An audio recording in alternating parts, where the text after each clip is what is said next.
Do you think poltergeists are real? I don't even know what a poltergeist is. Does Like it have anything to do with birds? No.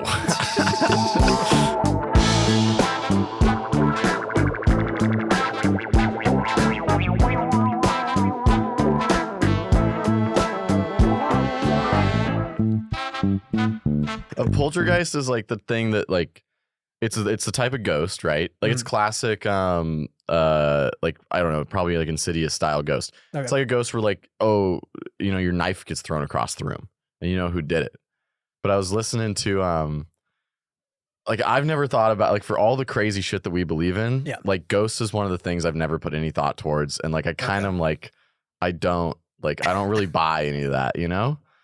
And then I heard though, like sometimes like, like I'll catch us talking about some crazy shit where I'm like, if anybody else heard this, they'd be like, oh my gosh, like what are like, I can't believe these people believe this that hard. Yeah. But I was at work and like I walked back into my office and just overheard like my two coworkers talking about like, yeah. And then like, but she had a poltergeist. And then the other coworker was like, yeah, dude, they're all over the place down in Mexico. Like there's so many poltergeists. And I'm like, okay, this is just something people believe in, full stop. Yeah. And I'm like, these aren't even like religious people necessarily. I'm like, maybe they're real. Maybe this is an aspect of the universe we're just not tapped into yet. Yeah, I mean, I get what you're saying because people bring up ghosts and like I'm like, that's fucking crazy, you know? Or they'll bring up like Bigfoot. I'm like, you're a fucking nut. And they probably hear what we say and they're like, no, dude, like Bigfoot's absolutely real and what you're talking about is bullshit. Like fuck manifesting. It's all about Bigfoot. And I think that could be true. Chupacabra is, I would love to hear more about the Chupacabra. Bigfoot, like people, it's just like aliens. Like people want to believe. Like I will convince you at some point that like, not that the aliens are here, but like the aliens are here, you know? I'm totally willing to buy in, you know? Like I'm agnostic with it. I'm like, show it to me and like, I'm ready to buy in. Absolutely. Did you ever watch any of that congressional hearing about David Grush or whatever? I think I've heard about it a teeny bit, but what's like the synopsis so interesting. of it? I mean, this dude literally worked on the agents or for the agency of the U.S. government that is meant to research like UAPs. Like the whole point is like, okay, you're supposed to be overseeing like what government programs we have to find them and classify them and figure out what's real, what's not. And he had contact with like everybody in the U.S. government who had a part in this at any point. And I'm going to start this off by saying he doesn't seem like somebody who's lying. Okay. You know? And he's not on drugs? He's not on drugs, definitely. But he, in front of Congress, like under oath, is like, I have had conversations with people in the U.S. government who confirm that we have down crafts that aren't like human technology and that we also have biological specimens that aren't human. And like, and we don't know what they are. But the U.S. government has in their possession like stuff that we don't know what it is. Okay. And like, if that is true, if his story's true, which there isn't like tons of hard evidence for it yet, because of course, like in the congressional hearing, everything. The government's fucking hiding that shit for sure. Yeah, like he's telling the Congress people like, oh, I can answer that, but like not publicly. Like we need to talk after this. Yeah. But I'm like, that it's just like we're on the verge of what may be the biggest human discovery ever.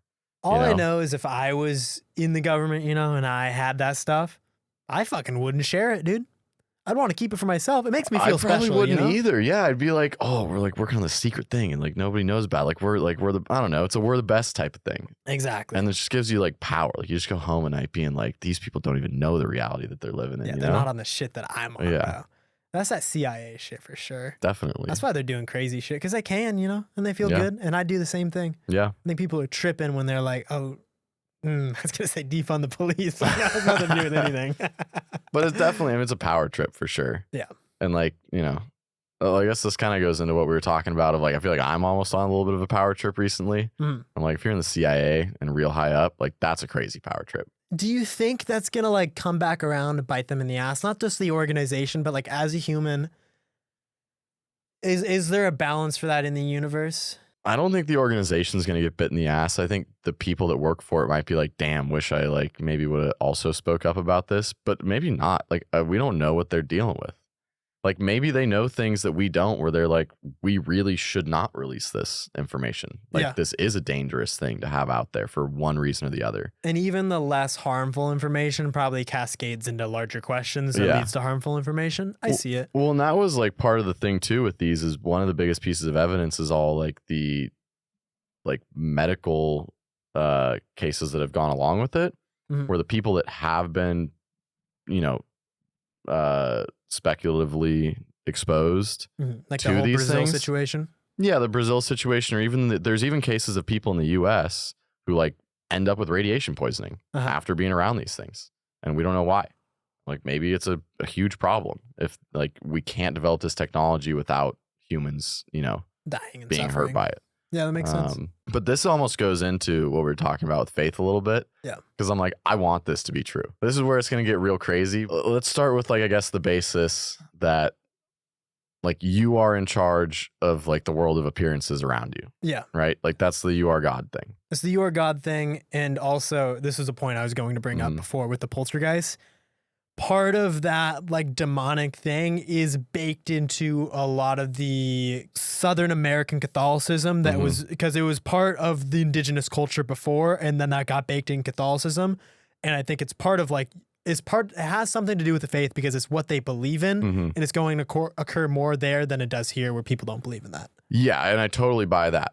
And like, yeah, that's exactly where I'm going, where depending on how much you believe in something is like gonna pretty much equate to how much that thing is real. So yeah, if there's a whole town that's like, yeah, poltergeists are real. We all grew up going to church. We all know about it. We know, like, you know, dude down the street got an exorcism, what yada yada. Like that town's probably got some crazy energy. Yeah. And if enough people have a shared belief, like that's probably real. But like if I showed up in that town looking for a poltergeist, probably would never find one. I would never have an experience of one because I don't really believe it. Yeah. It's got to be like genuine, you know? Yeah. But with the UFO thing, I feel like the more energy I've like put towards thinking about it, like the more that topic has progressed. Yeah. And like obviously I'm not saying that I'm the driver of like, you know, like UFO. But it's like a collective driver for sure. Yeah. Yeah. And it's something that me and one of my coworkers have talked about too, where it's so hard to describe because it feels like it really is just your little bubble that's driving these big events. Yeah. And in some ways, I think it is. You just can't like, it's so hard to balance that perspective with the other perspective that like, well, everybody else around you is still real and like is also influencing this game. But somehow I do think that your personal perspective has more weight than everybody else's. I view it as a root system in a lot of ways, where if you're a root that's part of a tree, you're going to be sucking in water. And let's say you're a root that can also see the growth of the tree. Like you're going to find that direct correlation, and it means something to you because there is a self, you know? Yeah. So you almost have to believe that you have sway on it or else it doesn't work.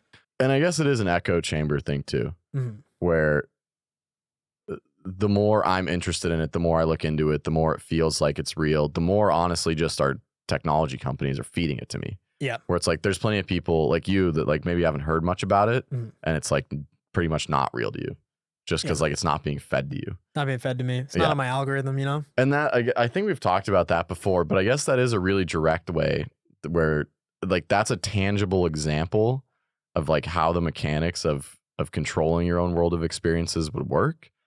Is like, that is what social media companies are set out to do. And every company at this point, like whatever you're interested in, whatever you put energy towards, like you naturally going to attract back to you. Yeah. Just through like total practical means of companies like trying to go after and target to what you're thinking about the most. Yeah. But I think it's like it's an as above, so below situation where companies have figured out, oh, we can leverage this sort of law of the universe to like, you know, get people looking at what we want them to look at. Yeah. But I think that same law applies if you zoom out more and to things that aren't just technology based. Well, it's like like everything exists, you know, and I guess your consciousness is just your consciousness and what you have faith in is going to shine the flashlight towards what does exist, you know? Yeah. But it is tough when there's such a concrete collective reality to really kind of get behind the individual sway part. Mm-hmm. That's kind of where I get a little bit tripped up on the whole concept of faith throughout my life. Is like, I understand that what I do has sway, Mm-hmm. but I also know that it's much more important than like what's more important than thinking that I have direct sway is more so that like, I feel like random shit's going to be thrown at me. And it is more of like, how many different sandwiches can I make? What do you mean by that? So at work, we do a bunch of podcasts basically. And we have I've gone through hundreds of different podcasts with hundreds of different guests telling their life story. And basically the theme of everything was like, I didn't see that coming. This was an unexpected turn, but I made the best of it. And look where I am now. Yeah. That's for sure one aspect of the faith thing is just like having faith that opportunities will be thrown at you like that. Yeah. And that you do like have the wherewithal that those are the opportunities you're supposed to be executing on. Because like it's being presented to you. It's the universe opening a door in a way. Yeah. And it's trusting that like it is the right thing, right time, even if you don't necessarily think so at first. But it's just like, it's a tricky one because it has been an experience of like the more faith you have, the more when those opportunities do come at you, the more perfectly aligned they are like with what you want them to be, or you didn't even know it was going to be this way. It's just like this perfectly set up opportunity. You give it meaning in a way. Yeah. But like even more so, like, I don't know, it just works. Like it's crazy. Like in the past 2 to 3 weeks, like of trying to be full force in having faith in like the crazy ideas like that, I don't know, we sort of believe in, or at least I believe in super heavily. Yeah.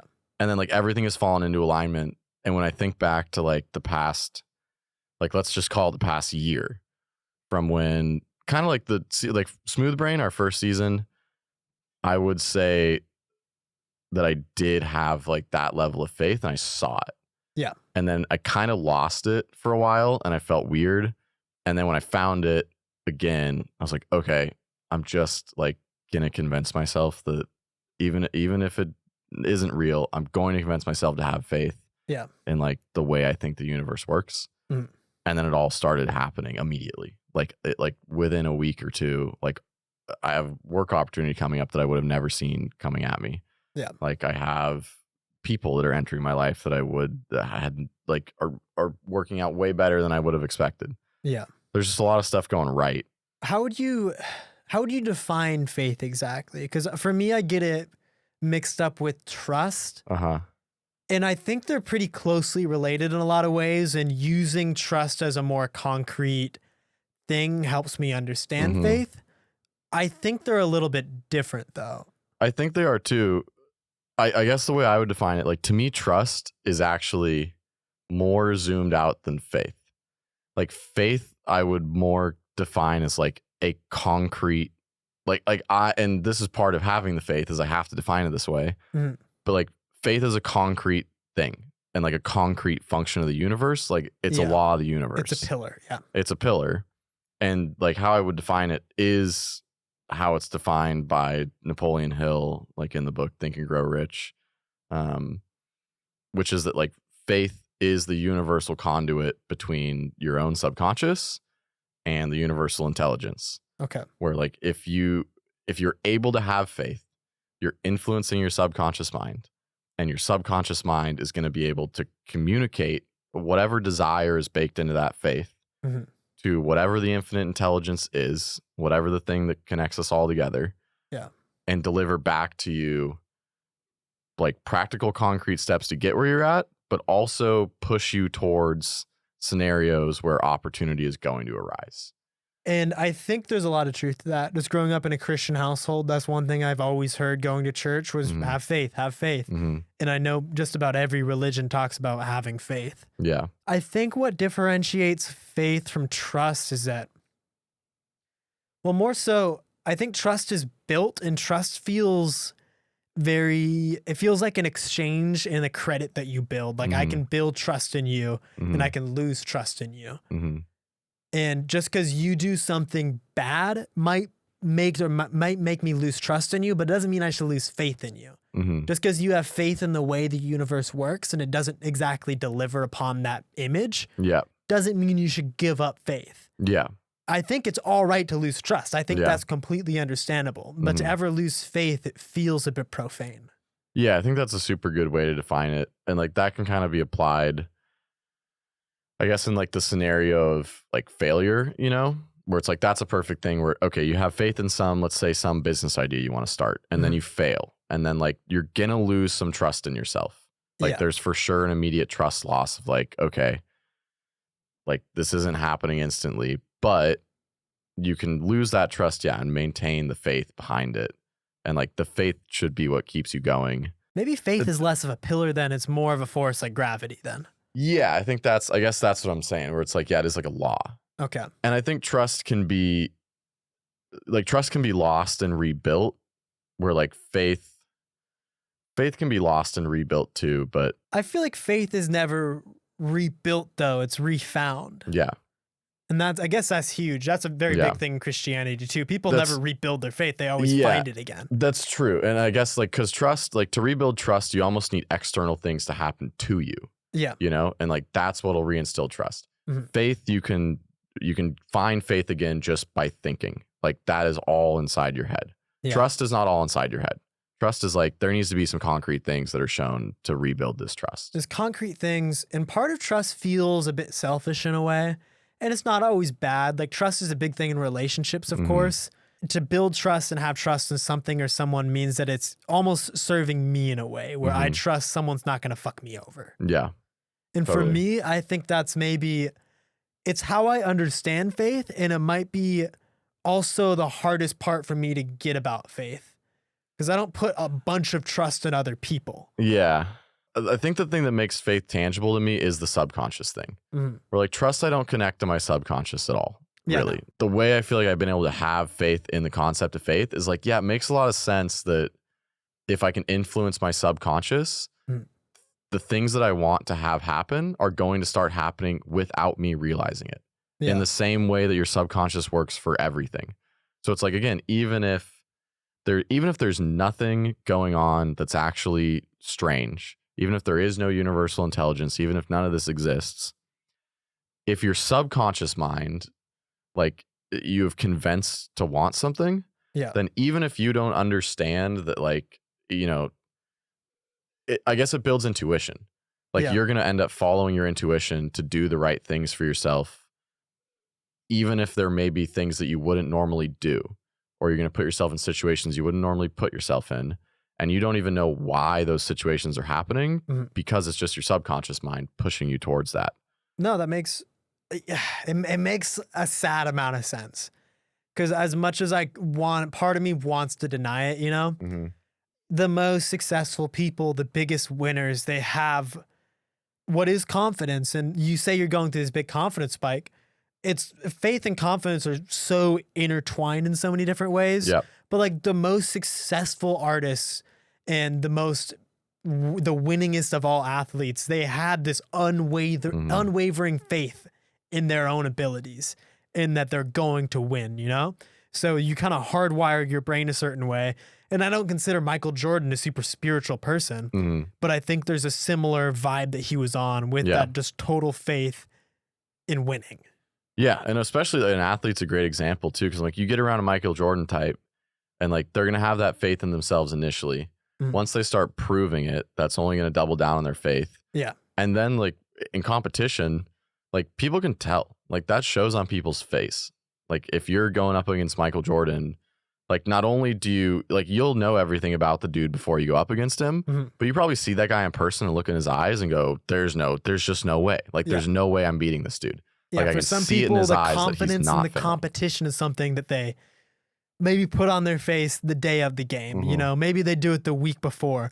But to see someone that's been like living and breathing it, you're like, oh, fuck. This guy's been in the pool way longer than I have, you know? It's just a whole different situation. And so that's where I'm like, faith seems like a worthwhile thing to at least try believing in, because one, it doesn't take organized religion. Like faith, in the context we're talking about, it does not need to equate to a specific God. It doesn't matter. It's like it is faith in the universe or faith in yourself. at the end of the day in one way or the other. So what is the reason to not have that faith? Like, I can't think of a good reason to not decide to believe in it. Because even if it is totally fake, it's going to trick you into doing better. And like, that's been real for me so far. So I do have a bit of an answer to that, but it kind of leads into more of a question for you. Is what is it? I mean, it's easy to say that you have faith in the universe, and it's a hard thing to pin down exactly what you have faith in. But if you could try to describe it, what do you have faith in? And more so, how do you build that faith, or how do you connect with that faith? So, okay. So yeah, the second part I'll answer. The second part's easier than the first part. The first part, like, I would have never built faith without having, and we're going back to it, but it's this podcast, so I don't care. Yeah. But like, I don't think I would have developed the faith without like doing a bunch of mushrooms. Okay. Not actually for anything that like I learned from the mushrooms, but it did give me a feeling. What it at least convinced me of is that there's a ton of stuff going on in this reality that I had no idea happened. Like, I don't understand it. There's just way more depth than I thought there was my whole life. It kind of broke you out of a rut for a minute. If not, just for a minute, so you get a little bit of a zoom out. So it makes sense. Yeah, got a big zoom out, which opened my mind to the idea that, okay, maybe there is more going on than I think. There's like shared experience versus individual. Yeah, and it's not a total materialistic viewpoint. And that maybe there are some mechanisms that, like, you know, revolve heavily around, like, you know, you not being in control, but like you are connected to something much bigger than yourself. Yeah. For me, like, faith, like finding the faith and how I, like, the driving factor of like wanting to have that faith is wanting to believe that that's real, and that wasn't just an experience on drugs. Because like it felt so good and like felt like such the right path that I'm like, okay, I just want that reality to be real. Yeah. Like, I want to have faith that like that is really what's going on. So you have faith kind of that we're all connected, and there's like there's a mesh fabric that we're all part of with the nodes. Yeah, like I'm really faith that there's more than just like this 3D world we're living in. Like, there is external influences that we have no perception of and we just don't understand. Okay. But that are working to influence this 3D reality that we're in. Okay.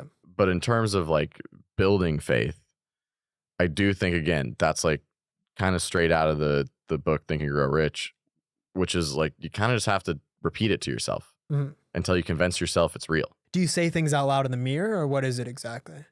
Yeah, they call it like auto-suggestion. And they recommend that you do speak it out loud. Because if you speak it out loud, I think, you know, you're less likely to second guess it, because you're like, you have to get through the sentence. Like, you're not going to stop yourself and be like, this is dumb. Yeah, I have thoughts all the time that I don't really mean, you know? Same. So saying it out loud helps. Yeah, and you do need to have an emotion attached to it, though. Like, you definitely want to... You got to say with some conviction, for sure. For sure. And like, that was... and that's where I feel like, you know, I was talking before this, like, oh, maybe it takes me a year to finish that book. And like, I'll go back to it when I need to go back to it. But there was such an immediate hit with the faith thing where like the first couple of nights that I did try the auto-suggestion thing of like saying out loud to myself that like I do have faith that, you know, let's say the universe is working for me, and that, you know, whatever I was saying at the time, it was emotionally charged at the time because I was like searching for something. I'm like, I need to get out of this rut that I'm in. Okay. But yeah, there was like 2 nights in a row where I did it and then like literally cried in bed doing it, and like did put a really strong emotion behind it. And there is like a goosebumps feeling in that moment where something makes a connection, and I don't know what it is, but there is something that like it's like a feeling. Okay. And I think a visceral feeling is like the most real thing there can be. And that's something I have faith in, I guess, from like the mushroom trip, where it's like, I don't know what I can't describe what I was feeling, but the feeling felt true. Yeah. And then having another feeling like that in a sober state that's triggered just by thinking about maybe there's a law of the universe that works this way. Yeah. Like, that's a great thing to help solidify the truth. But I'm like, I think this thing, and then my whole body feels a certain way. I get the visceral feeling. I mean, I talked about it a lot last season with just the loving myself. Saying that out loud for the first time kind of made me cry because I was like, this is fucking, it's a difficult thing to say. Yeah.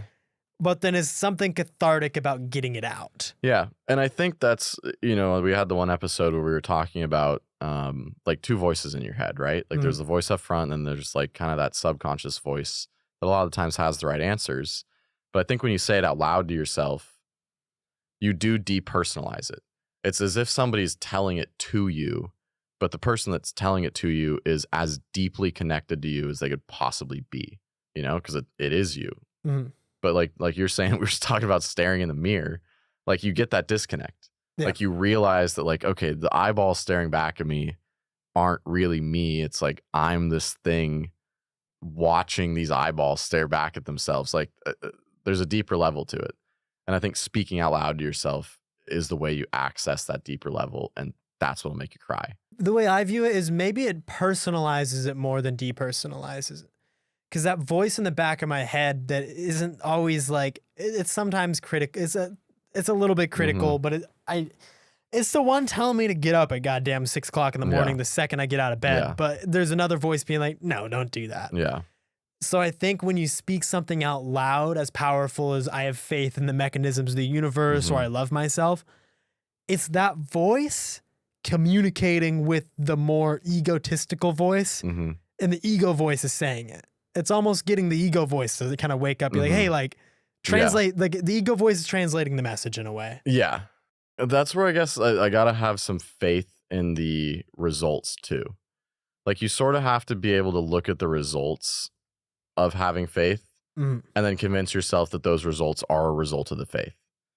Yeah. Like because there's good things that happen to people all the time and they can either sort of slip by you or you recognize, like you kind of recognize them as a synchronicity. And like, that's another huge thing that I feel like has been a faith builder is like started trying to have some faith again and then started getting synchronicities again. Yeah. Which like a synchronicity to me is like a fantastic sign that you're sort of on the right path. Because you're just tuned in noticing those things. And I think noticing those things is like a positive spiral effect where it's like, okay, you're connected. Like you're seeing the dots connect. Yeah. So it's a little bit of confirmation bias in a way is how I see it where, okay, those good things. And you said this earlier, it is confirmation bias because you're going to start recognizing those synchronicities and in a way say it's because I had faith. But the way faith works too is that the people that have faith, it's not like bad things don't happen to those people. Yeah. So I was thinking about it today as somebody in the batter's box playing baseball, if you get a hit 3 out of 10 times, you're fucking great. You know, you're awesome. If you have a 300 batting average. Yeah. And the people that like truly get in there and they just have faith and believe every time are going to be better.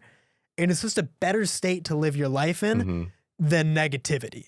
So I think there's a certain positivity built in with that faith, which is really big. Yeah, like there's almost just a level of stoke. Yeah. Like synchronicities are fun. Like having faith in something and then having something work out is fun. And I think that like that helps put more weight on the positives, like those 3 out of 10. Like it's really easy to focus on the 7 that you're not hitting. Yeah. Unless you know that hitting 3 out of 10 is sick. Yeah. So it's like if you can get any like little wins in your life and you're like, oh, sick, like this is because I'm having faith in something. Those are weighted so much more heavily. And I think it's easy to brush off like the hard stuff that comes along because you're kind of so stoked about these other few things that happened where you're like, oh, nice. Like I'm on the right path. Yeah, man, like, that applies to your whole fucking life though. And it's crazy because it's so easy to like, it's not just in baseball. It's like, yeah, you're in the batter's box. Yeah. Like stay positive and stay confident, you know? In life, that batter's box is everywhere. It's every interaction you have at a coffee shop. It's interactions with your boss. It's interactions with like your parents and your family. It's so much, there's so much negativity in the world that will distract you if you let it. 100%. And like, that's where it's like, it's just an overall confidence builder. Like it will just make you more confident in all settings because you're not hung up on the bad stuff. You're like, yeah, bad stuff will come and go, but like, here's this next cool thing around the corner. The reason faith gives you such a boost in confidence like that is just, again, the feeling that you're on the right path. Like, just convince yourself you're on the right path. You will become way more confident. And again, it's like, to bring it back down to practical things, if you can figure out a way to trick yourself into being more confident, like, your life's going to go a lot better. Yeah. That's just how it goes. Like, the more confident people get more wins or get more opportunities. Yeah, absolutely. It's such a different sort of confidence than something that's attached to the ego. And it's a confidence builder because, like you said, in a way you feel like part of the reality that you're seeing you have sway on, which is the confidence. And that is so much different than having this brazen confidence that's like a lot of times toxic. And a lot of times, honestly, when I have that sort of confidence, it's out of a lack of confidence in another way. Yeah. And that leads into to try to bring some practical applications to this. Like, you want to be confident in the thing that you actually want. It's like, you don't want to fake confidence about stuff that you don't really care about or you aren't confident about. But if you can become really confident in running towards a goal that you genuinely desire, like, that's awesome. Like, that's going to be the best thing ever. And that's like with the faith thing. It's like, okay, well, what do you genuinely desire? You have to, what do you have legitimately ask yourself that question. Because if you don't, you're going to get stuck up on like very futile things that don't really matter. Yeah, because that's where I'm like, I guess this whole conversation, I'm like, okay, so like, faith is great. What do you actually have faith in? I think a lot of people don't even know the answer to what am I supposed to be having faith in? That just the universe is working for me? Like, what does that even mean? Yeah. The basis for my like whole getting back into faith was figuring out, well, what do I actually desire? Like, what do I really want out of life? And how do I best get to that point? And I think that's like such a healthy thing for people to think about too. Cause like, I sort of went through like, okay, I thought I really want like, to make a bunch of money and be really successful in my career. And like, that's kind of why I started out reading that Think and Grow Rich book. Cause I thought it was just going to be regular business advice. And then it turned out to not be anything like that. And like, for the best, Yeah. But in doing that and in trying to build this faith that was sort of regarded around like, okay, I want to put effort into having faith in career, I realized that I'm like, okay, well, like, something about this feels wrong.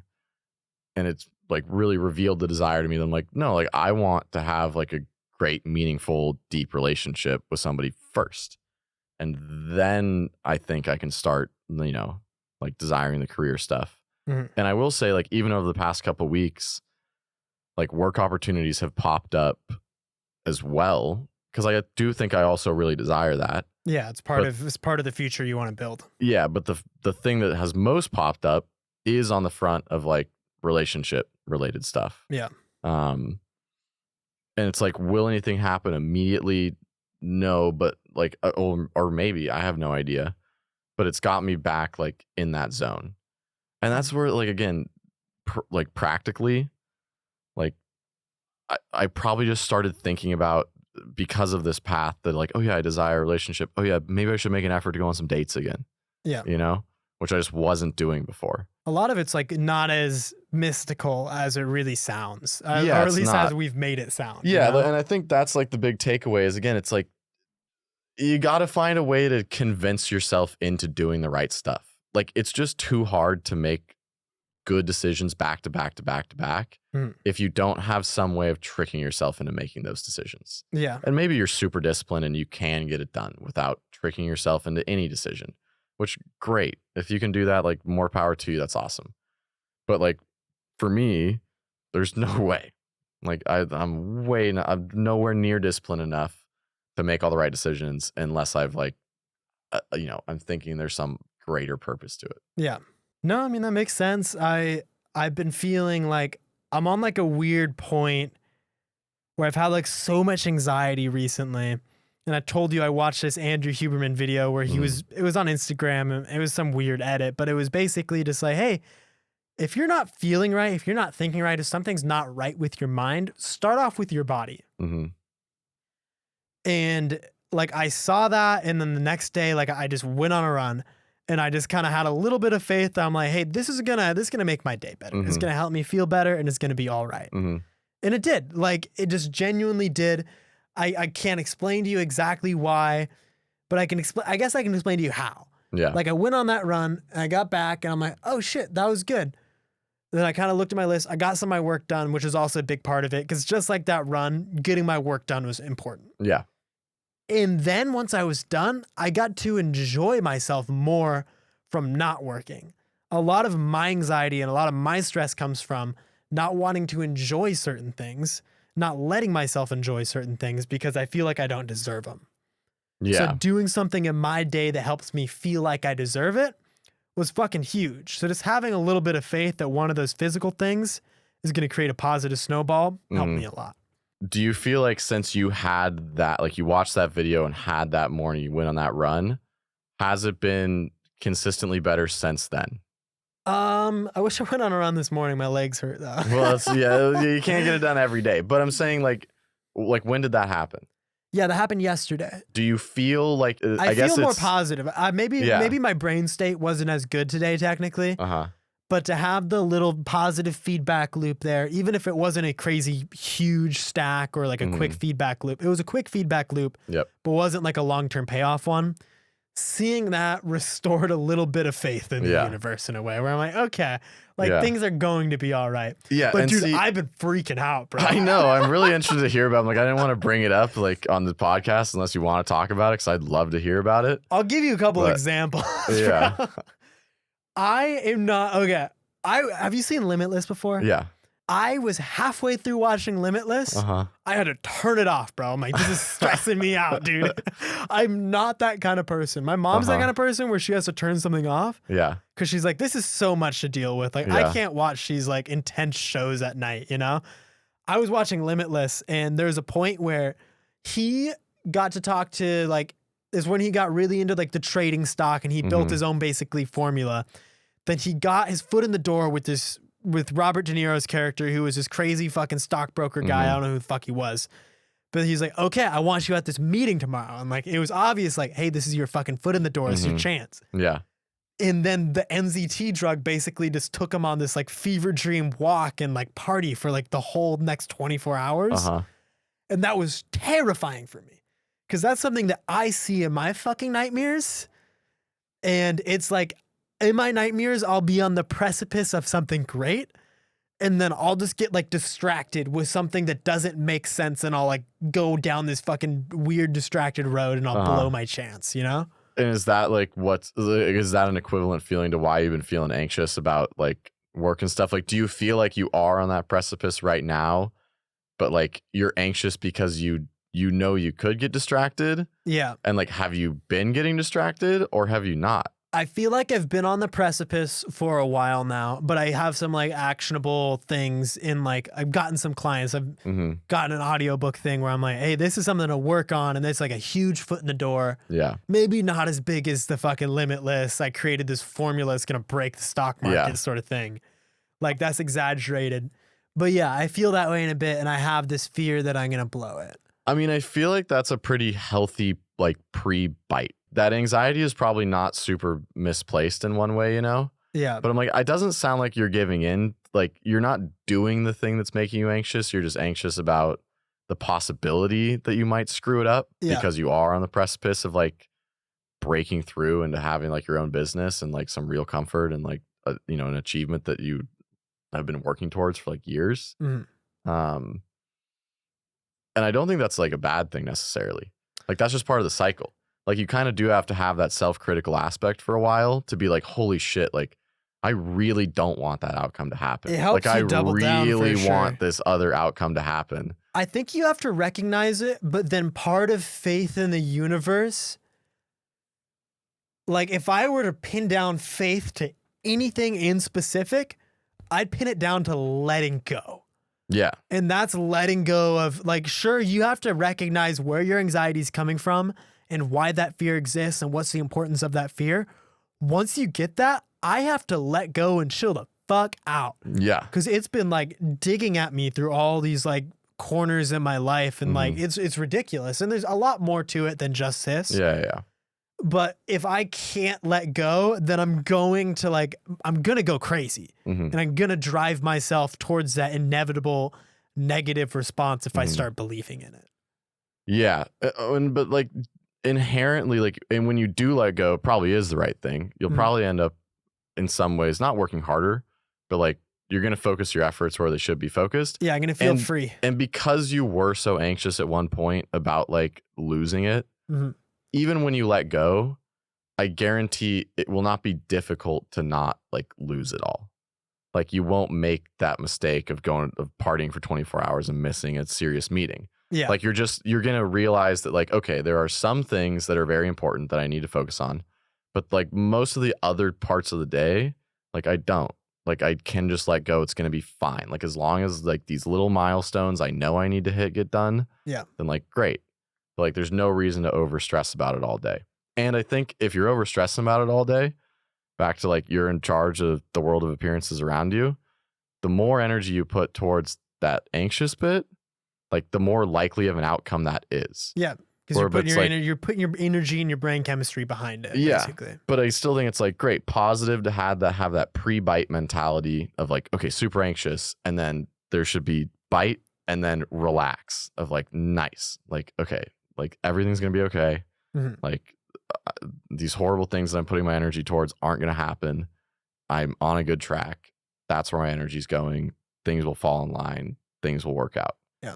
And then and again, like that creates a positive, like upward spiral. Like if you can relax and have things continue to work out, like every time something works out during a period that you weren't super like stressed out, that'll be a positive feedback of like, okay, I don't need to be stressed out for things to happen, like good things to happen. Exactly. And it's like, it's just crazy when I look at it, how many times in my day or even in a week that I'm doing something that should be fun. Yeah. And I do not let myself have fun because of that anxiety. Like what? Like what do you like? Just hang out with people? Like hang out with people. Part of it was like the Limitless thing, just watching the movie. Reading, dude. Sometimes I can't read because I'm like, fucking, I can't even enjoy this right now because like I didn't have the most optimum day possible. So what in that moment stopping you from enjoying it? Like, what do you think? Like, is it just you can't stop thinking about the day? Yeah, it's or just like the anxiety and that built-in fear that's kind of like, it's an understandable fear, like we said, is something you need to rationalize. But then like, if I'm so used to having it in my brain, even when I'm not working, that same sort of stress is going to be there if I don't like condition myself to take it out and let go. Because it is almost physical. Like, is it almost like it's physical, physically manifest. Like I physically feel like the pain in my chest, and I feel myself like snapping in and out of like my body. Yeah, I mean, you kind of have to have like, I think like that is the mentality though, you know, of a lot of people who are hyper successful. Like that's where I feel like, for as much as like I show an interest in like business and doing all these things and like being successful, like I would expect that you will end up much more successful than me much quicker, because like you do have that part of you that is anxious about like not getting it done. Like I don't have that part of me necessarily. Yeah. Like I don't have that physical feeling of stress ever. And I don't think that's necessarily on my side. Like there's times where I'm almost envious of that, where I'm like, I wish I had a visceral reaction to like wanting to get something done. Yeah. I just don't. Yeah, I mean, like I get it. I'll say it's a positive thing, and I don't know if this is a lack of faith in me saying this. I'll say it's a positive thing once I kind of get enough payoff where I'm like, okay, that stress is worth it. But it is like, it's literally like, I mean, it's like immigrant mentality. Like that's the same thing. Like you know, I'm like, obviously you're not really an immigrant, but like it's kind of the same vibe. Where it is like you have some sort of chip on your shoulder. I don't know why you have a chip on your shoulder and have an immigrant mentality, but you kind of do. Yeah. Some ways it's good, other ways not so much. But yeah, we'll see how it works out. Bro. But it's kind of baked in. I mean, like that's like your family started their own stuff in the past. Like it makes sense that you're like wanting to continue that of like, I want to prove that I can do my own thing and not just fall in line with what somebody else is telling me to do. That's like, a big thing huge. I've been thinking about. Is just the buy-in. Where I'm like, I hate buying into something. This kind of belongs with my, it's very hard for me to think about faith because it sucks for me to think about that there is a fucking system of how the universe works and you have to buy in. Something about that gives me personal ick where I'm like, at this point, I need to accept it. I get that. And I like faith is good. Okay. Yeah. I just feel like so many times in my life, I was pushed into something where like, hey, like go to school. Like you have to do it. This is a system that you have to believe in and this is how it works. And the same thing with just fucking like taxes and fucking work and all this stuff that's put on you. And it's just like, for me, I get an ick from that. So that was the hardest part of me. Like even thinking about that today, it gave me, that was a physical barrier that I got anxious a mental barrier that I got anxious trying to hurdle. I guess the way that like I've gotten over that is like, you kind of just have to like, you almost have to believe that and take responsibility that like you chose to enter like the universal law system. So I'm like the laws that like, that's where I'm like the laws that apply to us in this dimension, like don't apply to us in other dimensions. I believe that whatever's connected to like my consciousness chose to be like, yeah, you're going to go do this life thing. Yeah. Like you're going to go live this life thing. And it's like, so I'm like, yeah, do you have to buy into a system that maybe kind of sucks and doesn't feel fair? But it's like, sure, but you chose to. So like if you chose to buy in, you got to live with the consequences and make the best of it. So that's where faith exactly connects because it's a little bit of circular logic right there, which doesn't make a lot of sense. We're like, you chose to buy in, but you only recognize that after you buy in. Yeah, 100%. So but that's like, that's the game. Like that's what's so, and I think that's like part of the realization I think that makes it so fun and makes faith fun though, is the realization that it's like, yeah, it's a total circular thing where I'm like, it doesn't make sense. Like it's the realization that I'm like, like I bought into this whole thing. Like this whole system that I'm trying to figure out a way to game, like I bought into in the first place. Like I put myself here. You let go of your preconceived notions and you fucking just bought it. It's fucked. It's some fuck shit. Because I do agree that that's like hugely anxiety inducing if you're going to think about like, well, yeah, I'm just stuck in this thing that I didn't choose to be in. Like I didn't choose to be here, but now I have to put up with all these universal laws and society and this place I was born into and everything that comes along with it. And I do think like I think the only way to reconcile with that is convince yourself that like you're responsible for it. Yeah. So like you also are responsible for figuring out a way out of that system or a way to like live a good life within that system. Yeah. That's the whole challenge. Like we're playing a video game. The whole challenge of the video game is like with these set of rules, how do you not want to kill yourself? Yeah, exactly. You know? No, that's exactly. I don't think I've completely bought in, but just today, the way I bought in was like, it feels a lot better to believe in something than nothing. Yeah. So people need meaning. I need meaning. People need meaning. Yeah. So I was like, I don't know. I want to like, here's a door that's open in my life that I don't even know if I should go through. My brother's selling his truck. My parents like, oh, you should get it. And I'm like, I have to take out an auto loan for that sort of thing. I don't want to do that because that's like me buying into this whole like banking society and financial society I don't want to buy into. I think not buying into some things is good, but you have to buy into something because if you're refusing to buy into anything, then you're that fucking guy that's being like, oh, the jocks are losers and the fucking theater kids are losers and they're all fucking losers. I'm like, what the fuck are you then? Yeah. You're just fucking negative vibes over here, dude. Well, because that's like with the truck thing, the auto loan, it's like, yeah, the banking system exists. Like, are you going to be the person that doesn't ever involve yourself with that? Which to everybody else around you is going to look like, well, you just don't have the trust in yourself that you can figure out how to pay the bank back. Or you could just buy into it and be like, yeah, I trust myself that I can work with this shitty, weird system I'm being given and make it happen anyways. And I'm like, that's like, there's probably people that would disagree with that specific example where they're like, no, definitely don't take out debt that you don't need to take out. That's stupid. Yeah. But if you want the truck, then get the truck. Yeah. And like this. I see that. But then I think it's a door that I can take either way. Where it's the opportunity presented to me. But if I were to do that and I were to buy in and get the truck, okay.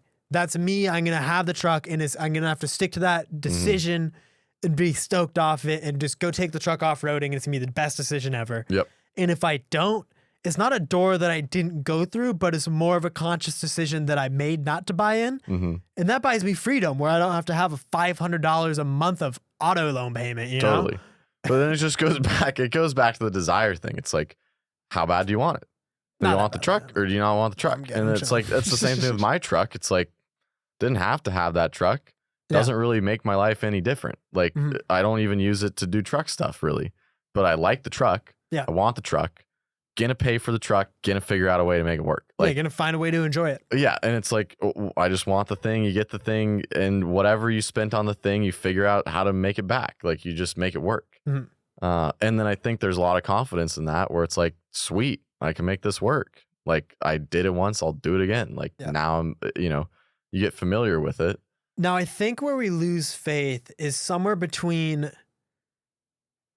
the negative benefits. Like, if you were to ever fail to pay off that loan, or if you were to feel the stress from it, somewhere between that and just ultimately accepting that there was a mistake that you made down the road that you believed in before. That's where people tend to lose faith, I'd say. Yeah. And I can't point it out to you directly when I lost faith from like a year ago when we started the podcast. Same thing what you were talking about. I had a lot of faith in the universe then.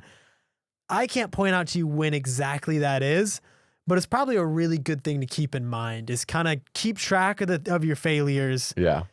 And make sure you don't lose your faith because of them. And I do think that like it's easy to lose your faith when not a lot's going on. And then eventually, though, not a lot's going on, going to make you feel bad. And then when you start to feel bad is probably when you'll find your faith again, which I think is probably what both of us went through or are currently going through is like, okay, like if you looked at us from the outside, like a lot of progress has been made at the end of the day. I think personally, it's like, okay, well, let's ramp back up whatever the good feeling was that I had before. And you got to get to that low point to be like, nice. Okay. Well, how do I get back up? Dude, how do you jack me into that big plan, dude? How do you get jacked into the big plan?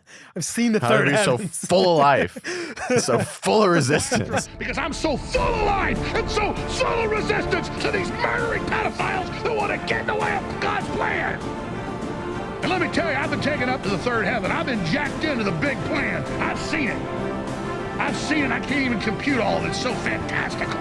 You have not seen nothing. You ain't heard nothing. You ain't smelled nothing like this. I don't have words to tell you. You got to hit the low points to get the faith back. And then I do think that like, if you are able to maintain faith, then you just convince yourself that the bad stuff happened to you for a reason. It's like, if I can't pay off the truck and I got to sell the truck or lose the truck or something bad is going to happen.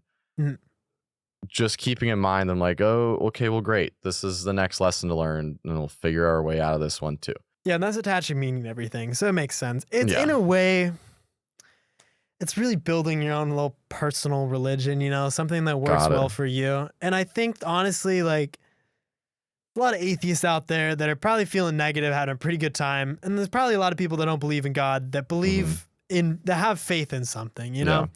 So at the end of the day, just fucking have a little faith, man. Have some faith. Once again, this is You Are God, the podcast. I want to thank you guys so much for listening. Follow us on Instagram and TikTok at You Are God Pod, on YouTube, Spotify, Apple Music, You Are God, the podcast. You.